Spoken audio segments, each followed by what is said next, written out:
kulanti wanaagsan daawadayaal waa xulka wararka kuna soo dhawaada wararkii ugu dambeeyay qodobada wararkeena duura biraal ka noqdo waxa kamid ah wararkii ugu dambeeyay xog laga helay kulankii dhaxmaray madaxweynihii hore ee Soomaaliya Maxamed Cabdullaahi Farmaajo madaxweynaha Puntland Saciid Cabdullaahi Deni hadaba muxuu yahay labada arin oo ay ka heshiiyeen madaxweyne Deni iyo sidoo kale madaxweyne Farmaajo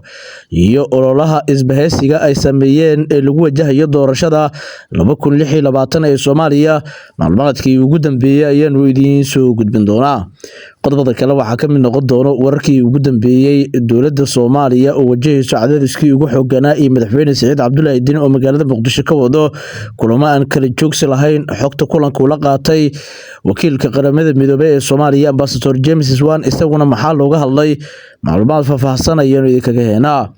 madaxweynaha Jamhuuriyadda Federaalka Soomaaliya oo bedelaad ku bilaabay taliyaasha ciidamada xilli uu magacaabay taliyaha cusub ee ciidanka cirka Soomaaliya iyo arintan oo si weyn u qabsatay hadaleynteeda warbaahinta bulshada wararkan ayaan ku soo gudbin doonaa سلمد waxaa daawo doontaan mucaaradka oo jamcaha biri yeelanayo mid kamid ah kulamadoodii ugu weynaa ee mucaaradka laga sugayo go'aankii ugu dambeeyay ee kalena madaxweyne Xasan Sheekh Maxamuud hadda waxaa dila wadaagi doona xog gaar ah inta ku aadan dawladda waddanka Masar waxay beenisay warar sheegaya in Itoobiya ay ku yaboohday badda Soomaaliya kuwaasi oo si weyn u qabsaday warbaahinta bulshada warbixinadaas iyo kuwa kale oo xasaasi ah ayaan ku soo qaadi doonaa wararkeena hadii la weyna laga helo fadlan daawada adeeta saaxiibnigu cusub nagu soo bir muuqaalka like saar aragtida wax dhisan ugu reeb qaybta hoose faalada dadweynaha oo hagaagan ku bilowno wararkeena waxaan ku bilaabi doonaa isla markaasina ugu horeysiin doonaa wada hadalada u dhaxeeyo madaxweynihii hore ee Soomaaliya Maxamed Cabdullaahi Farmaajo iyo sidoo kale madaxweyne Saciid Cabdullaahi Deni maalinimadii shalay ka dhacay magaalada Muqdisho ayaa waxaa soo tarayo xogaha iyo macluumaadada laga helayo wada hadaladani sida ogaatay warbaahinta xulka wararka labada mas'uul ayaa ka heshiiyay khilaafaad iyo sidoo kale kala fikir duwanaansho in muddo u dhaxeeyay Saciid Cabdullaahi Deni iyo madaxweyne Maxamed Cabdullaahi Farmaajo tanina waxay timaaday ka gadaal markii bilinkii dambe shalay oo madaxweyne Saciid Cabdullaahi Deni hoygu ka degay yahay magaalada Muqdisho uu ku booqday madaxweynihii hore ee Jamhuuriyadda mudane Maxamed Cabdullaahi Farmaajo madaxweyne Farmaajo hadda kamid ah mas'uuliyiinta u sharxan xilka madaxtinimada Soomaaliya 2026 ayaa la sheegay inuu bilaabay inuu cafiyo siyaasiyiinta ay marka hore talada inta uu hayay isqoomeen siyaasiyiintaasi ayuuna kamid yahay madaxweyne Saciid Cabdullaahi Deni isaga iyo sidoo kale madaxweynaha Jubbaland ayuu horaan kulan ula qaatay kulankaasi oo iscafis guud daarnaa kanina waxa uu la xiriiray sidaan xogaha ku helnay in la isku laafurnaado iyadoo dhinacyaduna ay sameysteen isbahaysiyo siyaasadeed madaxweyne Farmaajo ayaa markii ugu horeysay bogaadiyay xukunka Saciid Deni iyadoo la ogaa halkii ay kala tageen labada nin oo gaadhay heer madaxweyne Saciid Cabdullaahi Deni uu yiraahdo wax walba ayaan u sameynayaa sidii ninkan filada looga saar lahaa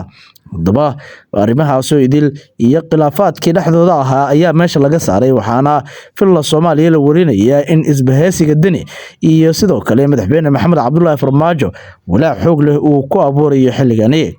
madaxweyne Farmaajo ayaa dhaqdhaqaaqyo siyaasadeed ka wada magaalada Muqdisho iyadoo dhawaan uu qaabilay boqor Burhaan oo kamid ah saadiinta dhaqanka kuwa aadka looga tixgeliyo deegaanada Puntland iyo sidoo kale xubno kale oo kamid ah siyaasiyiin oo uu ku jiro madaxweyne Deni iyo madaxweyne Axmed Maxamed Islaam Madoobe tani ayaa loo arkaa in madaxweyne Farmaajo uu dib u soo laba kaclinayo dhaqdhaqaaqyadiisa siyaasadeed oo ka wada gudaha magaalada Muqdisho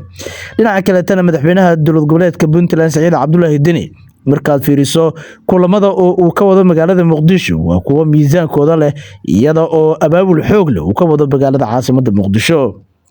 madaxweyne Deni ayaa 48 saac ee la soo dhaafay waxa uu isku maray la kulanka xildhibaano salaadiin dhaqan sidoo kale wakiilo ka tirsan beesha caalamka iyo mas'uuliyiin hore dalka xilal uga soo qabtay dhammaan talaabooyinkan ayaa loo arkaa mid uu ku karkarinayo siyaasadiisa Soomaaliya ama siyaasadiisa hogaaminta Soomaaliya madaxweyne Saciid Cabdullaahi Deni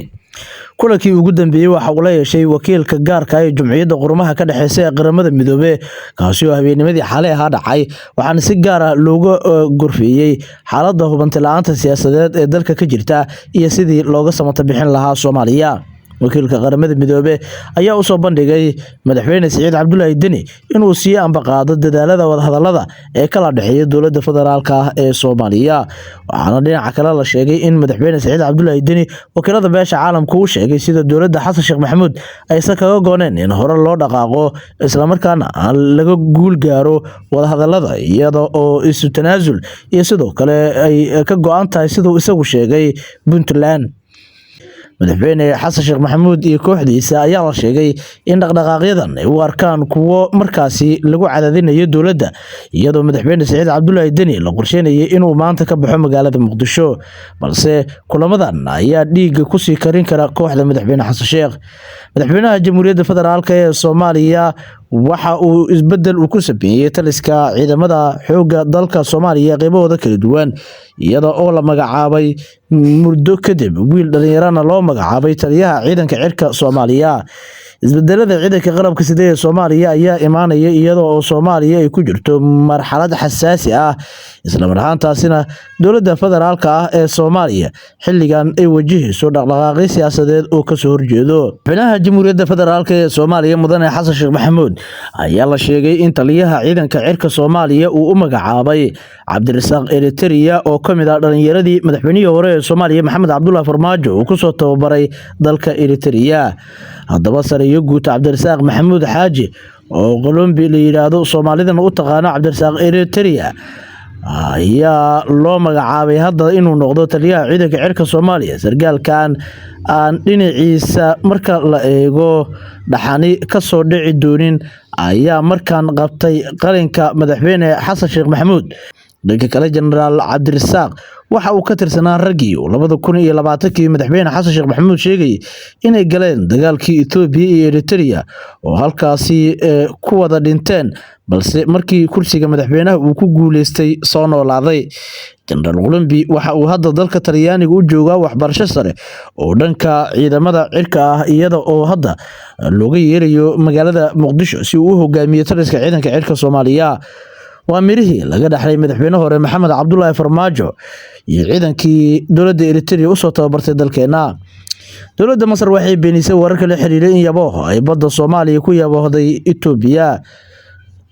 dowladda Masar waxay beenisay wararka la xiriiray in ay badda Soomaaliya ay ku yaboohday dowladda Itoobiya. dowladda waddanka Masar ayaa talaadadii si adag u beenisay warar soo baxay oo sheegaya in Qaahira ay u bandhigtay Itoobiya inay ka caawiso helitaanka marinbadeed ee badda cas si looga bedesho dabacsanaan iyo tanaasul laga sameeyo arrinka muranka dhaliyay ee biyo-xireenka webiga Niil. mas'uul u hadlay dowladda Masar oo la hadlay wakaaladda wararka rasmiga ah ee MENA ayaa ku tilmaamay wararka sheegaya in Masar ay gacan ka geysanayso sidii dalkaasi aan badda lahayn uu u heli lahaa marinbadeed yihiin kuwa aan sal iyo raad toona lahayn. mas'uulka ayaa ku adkaystay in mowqifka rasmiga ee Masar uu ku aadan yahay khilaafka biyo-xireenka inuu yahay mid aan waxba la isaga bedelanin. hadalkan ayaa imaanaya iyadoo wargeyska The Nation ay leedahay dowladda Imaaraadka Carabta toddobaadkan uu daawacay warbixin sheegaysa in Masar toddobaadkii hore u gudbisay ra'iisul wasaaraha Itoobiya Abiy Ahmed dalab cusub. wargeyska oo soo xiganaya ila wareegga Masaari ah ayaa ku waramay in Qaahira ay u yaboohday in ay saaxiibadeeda kala hadasho sidii Itoobiya loo siin lahaa marin ganacsi oo dhanka badda ah. bedelkana sida warbixinta lagu yiri Itoobiya waxa laga doonayay inay tanaasul ka sameyso isticmaalka biyaha Niilka isla markaasina ay ka waantoodo inay ciidamada militari ah soo dhoobto badda cas. warbixinta ayaa intaasi ku dartay in soo jeedinta sidoo kale lala wadaagay Mareykanka xilli madaxweyne Donald Trump uu dhawaan ballan qaaday inuu dhexdhexaadin uu ka geli doono heshiis dhexmara labada dal. isku soo wada duub arrimahan ayaa u muuqanaya in ay yihiin kuwa ay gadaal ay ka riixayo dana shisheeye kuwaasi oo doonaya in luqunta isku geliyaan Soomaaliya, Itoobiya iyo Eritrea xiisada gobolka Geeska Afrikana markale dib u qorxdo. nabadgelyo.